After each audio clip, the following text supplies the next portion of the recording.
അസ്സല്ലാഹ് ജല്ലല്ലാഹ് എന്ന അള്ളാഹുവിൻ്റെ വിശേഷണം പറയുമ്പോൾ അതിനോട് യോജിച്ച ഏറ്റവും നല്ലൊരു വിറുദ് ബഹുമാനപ്പെട്ട ഇമാം നവവി റളിയല്ലാഹു അൻഹു അൽ അദ്കാറിൽ കൊണ്ടുവന്നിട്ടുണ്ട്. ബാബുമായിദ ഖാഫ സുൽത്താനൻ ഔ ഗൈറഹു, ഭരണാധികാരിയെയോ മറ്റെയോ പേടിക്കേണ്ടി വരുന്ന സമയത്ത് ഒരാൾ ചെല്ലേണ്ടുന്ന ദിക്ർ എന്ന് പറഞ്ഞുകൊണ്ടാണ് അദ്ദേഹം മഹാനവറുകൾ അദ്കാറിൽ കൊണ്ടുവന്നിട്ടുള്ളത്. അതിൽ ഹദീസിൽ വന്നതായി കാണാൻ കഴിയും, ഭരണാധികാരികളെ പ്രത്യേകിച്ച് വിദേശയാത്രകൾക്കൊക്കെ ഇടയിൽ എയർപോർട്ടിലെ പ്രശ്നങ്ങളൊക്കെ ഉണ്ടാവുമല്ലോ, ആ സമയത്തൊക്കെ നമുക്ക് ഉപയോഗപ്പെടുത്താൻ പറ്റും. അങ്ങനെയുള്ള സമയങ്ങളിൽ ഉപയോഗപ്പെടുത്തേണ്ടുന്ന ദിക്ർ അതിൻ്റെ അവസാന ഭാഗത്ത് കാണാൻ കഴിയും.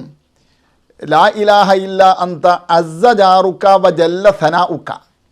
നമ്മൾ അസ്സല്ലാഹ് ജല്ലല്ലാഹ് എന്ന കണ്ടൻറ്റ് ഉൾപ്പെട്ടുകൊണ്ടുള്ള ദിക്റുകൾക്ക് വലിയ പ്രാമുഖ്യമുണ്ട് എന്ന് മനസ്സിലാക്കി തരാൻ വേണ്ടി കൂടെയാണ് ഈ ദിക്റിനെ നമ്മൾ പരിചയപ്പെടുക, ഉപയോഗപ്പെടുത്തുക.